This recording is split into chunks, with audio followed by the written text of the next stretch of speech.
بسم الله الرحمن الرحيم نحمده ونصلي ونسلم على رسولنا الكريم أما بعد رب اشرح لي صدري ويسر لي أمري واحلل عقدة من لساني يفقه قولي رب يسر ولا تعسر وتمم بالخير وبك نستعين يا فتاح رب زدني علما وارزقنا فهما۔ آج کے درس میں انشاءاللہ سورہ فاتحہ کا ترجمہ اور اس کی کچھ تفسیر بیان کی جائے گی، اور میں نے اس سورہ کا انتخاب اس لیے کیا ہے کہ بعض حضرات کی جانب سے یہ کہا گیا ہے کہ سورہ فاتحہ سے اگر آپ شروع کرتے تو زیادہ بہتر ہوتا، تو اس وجہ سے میں اس سورہ فاتحہ کا ترجمہ اور مختصر تشریح ریکارڈ کروا رہا ہوں۔ سب سے پہلے سورہ فاتحہ کے فضائل آپ سماعت فرمائیں۔ ترمذی میں حضرت ابو ہریرہ رضی اللہ تعالی عنہ کے حوالے سے ایک حدیث ہے کہ اس میں آپ صلی اللہ علیہ وسلم نے ارشاد فرمایا، قسم ہے اس ذات کی جس کے قبضے میں میری جان ہے کہ سورہ فاتحہ کی نظیر یعنی سورہ فاتحہ کی مثال نہ تورات میں ہے، نہ زبور میں ہے اور نہ انجیل میں ہے، بلکہ یہاں تک آپ صلی اللہ علیہ وسلم نے فرمایا کہ خود قرآن مجید میں بھی اس جیسی صورت سورہ فاتحہ کی جیسی صورت نازل نہیں کی گئی۔ اور ایک اور حدیث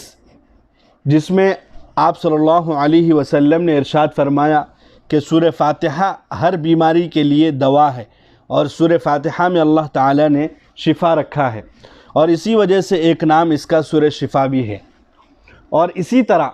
ایک اور حدیث حضرت انس رضی اللہ عنہ کے حوالے سے جس کو بخاری شریف نے روایت کیا ہے کہ رسول اللہ صلی اللہ علیہ وسلم نے ارشاد فرمایا، قرآن کریم کی سب صورتوں میں سب سے عظیم صورت الحمدللہ رب العالمین ہے۔ یہ اور مختلف فضائل سورہ فاتحہ کے وارد ہوئے ہیں، اور آپ صلی اللہ علیہ وسلم نے مختلف فضائل سورہ فاتحہ کے متعلق بتلائے ہیں، اور یہی بہت اہم چیز ہے کہ سورہ فاتحہ کو اور بزرگوں کا یہی عمل رہا ہے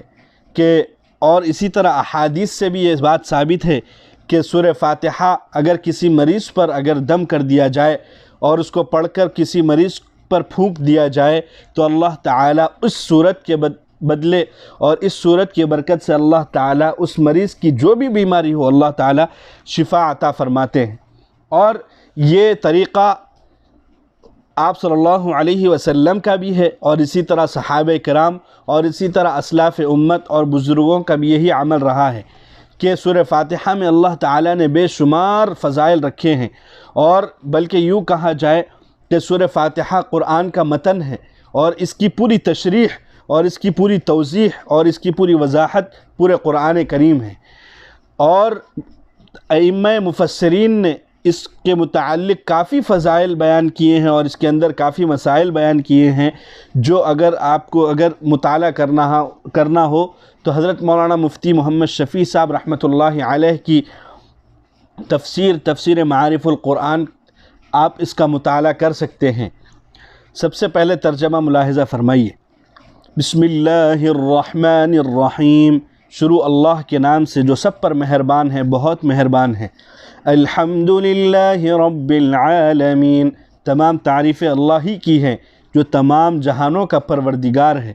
الرحمن الرحیم، جو سب پر مہربان بہت مہربان ہے۔ مالک یوم الدین، جو روز جزا کا مالک ہے۔ ایاک نعبد و ایاک نستعین، اے اللہ ہم تیری ہی عبادت کرتے ہیں اور تجھ ہی سے مدد مانگتے ہیں۔ اہدنا الصراط المستقیم، ہمیں سیدھے راستے کی ہدایت عطا فرما۔ صراط الذین انعمت علیہم، ان لوگوں کے راستے پر جن پر آپ نے انعام فرمایا ہے۔ غیر المغضوب علیہم ولا الضالین، نہ کہ ان لوگوں کے راستے پر جن پر آپ کا غضب نازل ہوا ہے، اور نہ ان کے راستے پر جو بھٹکے ہوئے ہیں۔ اس کی کچھ تشریح ملاحظہ فرمائیے۔ سب سے پہلے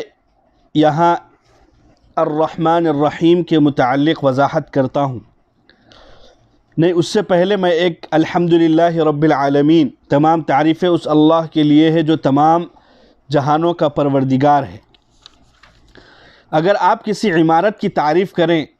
تو در حقیقت وہ اس کے بنانے والے کی تعریف ہوتی ہے، لہٰذا اس کائنات میں جس کسی چیز کی تعریف کی جائے وہ بالآخر اللہ تعالیٰ ہی کی تعریف ہے، کیونکہ وہ چیز اس کی بنائی ہوئی ہے۔ تمام جہانوں کا پروردگار کہہ کر اس بات کی طرف اشارہ کیا گیا ہے کہ انسانوں کا جہاں ہو یا جانوروں کا، یا اسی طرح جمادات کا ہو یا نباتات کا، یا اسی طرح آسمانوں کا جہاں ہو یعنی دنیا ہو، یا ستاروں کی یا سیاروں کی یا فرشتوں کی، بغیر تمام مخلوق کی جو اللہ تعالیٰ نے پیدا کی ہے،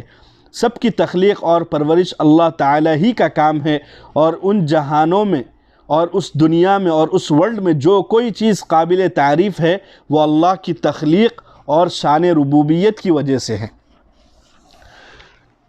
الرحمن الرحیم، عربی قاعدے سے رحمان کے معنی ہیں وہ ذات جس کی رحمت بہت وسیع ہو، یعنی ایکسٹینسو ہو، یعنی اس کے رحمت کا فائدہ سب کو پہنچتا ہو، چاہے وہ انسان ہو، فرشتے ہو، جنات ہو، اور اسی طرح نباتات ہو، حیوانات ہو، جمادات ہو، کوئی بھی ہو، اس کی جو رحمت ہے بہت وسیع ہے، ایکسٹینسو ہے، یعنی اس رحمت کا فائدہ سب کو پہنچتا ہے۔ اور رحیم کے معنی ہے وہ ذات جس کی رحمت بہت زیادہ ہو، یعنی انٹینسو ہو، یعنی جس پر بھی اس کی رحمت ہو مکمل طور پر ہو۔ اللہ تعالیٰ کی رحمت دنیا میں سب کو پہنچتی ہے، جس سے مومن، کافر، مشرک اور اسی طرح مجوسی، نصارہ، یہودی، تمام لوگ اس سے کیا ہے فیض پاتے ہیں، اور اس کے ذریعے اللہ تعالیٰ کیا ہے ان کو رزق ملتا ہے، اور دنیا کی نعمتوں سے کیا ہے وہ لوگ فائدہ اٹھاتے ہیں۔ اور آخرت میں اگرچہ اللہ کی رحمت کافروں پر نہیں ہوگی لیکن مومنوں پر ہوگی، وہ مکمل طور پر ہوگی۔ وہ کس پر ہوگی؟ مکمل طور پر ہوگی۔ مومنوں کے ساتھ ہوگی تو مکمل طور پر ہوگی، کہ نعمتوں کے ساتھ اللہ تعالیٰ مؤمنین کو کسی چیز کی تکلیف اور کسی چیز کی کوئی پریشانی نہیں دیں گے۔ ہاں البتہ اللہ تعالیٰ جو مؤمنین کو سزا دیں گے وہ ان کے اعمال کی وجہ سے ہوگا، اور اللہ تعالیٰ ان کو ان کے اعمال کے سبب سے، انہوں نے جو گناہ کیے ہیں اور انہوں نے جو برے اعمال کیے ہیں ان کے مقدار کے متعلق تھوڑا سا، بس بالکل تھوڑا سا اللہ تعالیٰ سزا دیں گے۔ لیکن حقیقی اعتبار سے اگر دیکھا جائے تو اللہ تعالیٰ کیا ہے یہ سزا بہت کم دے رہے ہیں۔ اگر حقیقی اعتبار سے دیکھا جائے تو اس گناہ سے زیادہ سزا دینا چاہیے، لیکن اللہ تعالیٰ اپنے فضل و کرم سے کیا ہے بالکل تھوڑا اس کو سزا دے رہے ہیں۔ اور ایک دوسری بات، اللہ تعالیٰ مؤمنین کو جو سزا دیں گے وہ گناہوں کی وجہ سے جو ان پر نحوست طاری ہوئی تھی اس سے صاف کرنے کے لیے اللہ تعالیٰ مؤمنین کو سزا دیں گے، برخلاف کافرین کے اور اسی طرح یہود اور نصارہ کے، کہ ان کو سزا اس وجہ سے دی جائے گی کہ تاکہ ان کو رسوا کیا جائے، اور مؤمنین کے لیے رسوائی کا عذاب سزا نہیں ہوگی، بلکہ ان کو اس گناہ کی وجہ سے جو نحوست لگ گئی تھی اس سے ان کو صاف کر دیا جائے گا۔ رحمان اور رحیم کے معنی میں یہ جو فرق ہے اس کو ظاہر کرنے کے لیے رحمان کا ترجمہ سب پر مہربان اور رحیم کا ترجمہ بہت مہربان کیا گیا ہے۔ اب ہے مالک یوم الدین، روز جزا کا مالک ہے۔ روز جزا کا مطلب ہے وہ دن جب تمام بندوں کو ان کے دنیا میں کیے ہوئے اعمال کا بدلہ دیا جائے گا۔ یوں تو روز جزا سے پہلے بھی کائنات کی ہر چیز کا اصلی مالک اللہ تھا، لیکن یہاں اللہ تعالیٰ نے خاص طور پر روز جزا کا مالک ہونے کا جو ذکر کیا ہے، اس کی وجہ یہ ہے کہ اللہ تعالیٰ نے دنیا میں بہت سے انسانوں کو بہت سی چیزوں کا مالک بنایا ہوا ہے۔ یہ ملکیت اگرچہ ناقص ہے، کم درجے کی ہے اور عارضی ہے، تاہم ظاہری اعتبار سے اور ظاہری صورت کے اعتبار سے اگر دیکھا جائے اور ظاہری لحاظ سے اگر دیکھا جائے تو یہ ملکیت تو ہے، اس کے انڈر میں اور اس کی ملکیت میں تو ہے، لیکن قیامت کے دن جب سزا اور جزا کا مرحلہ آئے گا تو یہ ناقص اور عارضی ملکیتیں سب ختم ہو جائیں گی، اور اس وقت ظاہری ملکیت بھی اللہ تعالیٰ کے سوا کسی کی نہیں ہوئیں گی۔ تو دنیا میں جو نعمتیں انسان کو اور جو ملکیتیں انسان کو حاصل ہے وہ ظاہری طور پر ہے، لیکن اللہ تعالیٰ نے مالک یوم الدین کو جو خاص فرمایا روز جزا سے، اس بات کی طرف اشارہ ہوتا ہے کہ دنیا میں جتنی بھی چیزیں تھیں وہ سب دنیا کے حد تک ہے۔ قیامت کے دن ظاہری اعتبار سے بھی انسان کو کسی چیز کی اور نہ کسی کی ملکیت حاصل ہوگی، مگر اللہ تعالیٰ جس کو ارشاد فرمائیں گے وہ کیا ہے؟ اللہ تعالیٰ کے سامنے سفارش کرے گا۔ ایاک نعبد و ایاک نستعین، ہم تیری ہی عبادت کرتے ہیں اور تجھ ہی سے مدد مانگتے ہیں۔ یہاں سے بندوں کو اللہ تعالیٰ سے دعا کرنے کا طریقہ سکھلایا جا رہا ہے، اور اسی کے ساتھ یہ وضاحت بھی کی جا رہی ہے کہ اللہ تعالیٰ کے سوا کسی قسم کی عبادت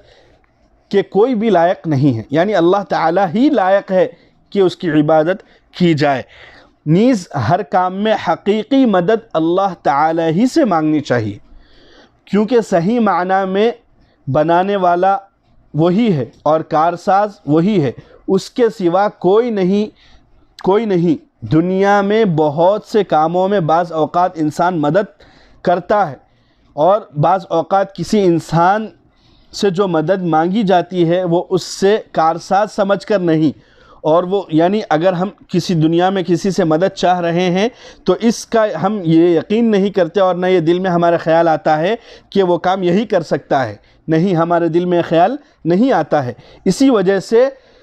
اسی وجہ سے دنیا میں ہم جو مدد چاہتے ہیں وہ ظاہری اعتبار سے ایک سبب کے درجے میں ہے، لیکن حقیقی جو مدد ہوتی ہے وہ اللہ تعالیٰ ہی سے مانگنی چاہیے۔ اور یہ جو آیت ہے ایاک نعبد و ایاک نستعین، یہ پورے قرآن مجید کا بلکہ سورہ فاتحہ کا خلاصہ ہے، اور تمام دنیاوی اور شریعت یعنی جو شریعت اللہ تعالیٰ نے نازل فرمائی ہے ان تمام شریعتوں کا خلاصہ ہے۔ خلاصہ یہ ہے کہ ایاک نعبد و ایاک نستعین، کہ دنیا میں ہم کس کی عبادت کریں گے؟ اللہ کی عبادت کریں گے، اور دنیا میں ہم مدد کس سے چاہیں گے؟ وہ اللہ سے۔ تو یہ تمام قرآن مجید کا نچوڑ ہے، ایاک نعبد و ایاک نستعین۔ اللہ تعالیٰ سے دعا ہے کہ اللہ تعالیٰ ہمیں سورہ فاتحہ کے فضائل سے بہرور ہونے کی اور اس سے فیض حاصل کرنے کی توفیق عطا فرمائے، اور اے اللہ جو بیمار ہیں اے اللہ انہیں شفائے کاملہ عاجلہ دائمہ مستمرہ عطا فرمائے، اے اللہ جو پریشانیوں میں مبتلا ہیں اے اللہ ان کے پریشانیوں کو دور فرمائے، اے اللہ جن لوگوں نے دعاؤں کے لیے کہا ہے یا جو امید رکھتے ہیں یا جن پر ہمارا حق بنتا ہے، ان تمام کے جائز مقاصد کو، مرادوں کو اے اللہ پورا فرمائے۔ جزا اللہ عنا محمدا ما هو اہلہ برحمتک یا ارحم الراحمین، والحمد للہ رب العالمین۔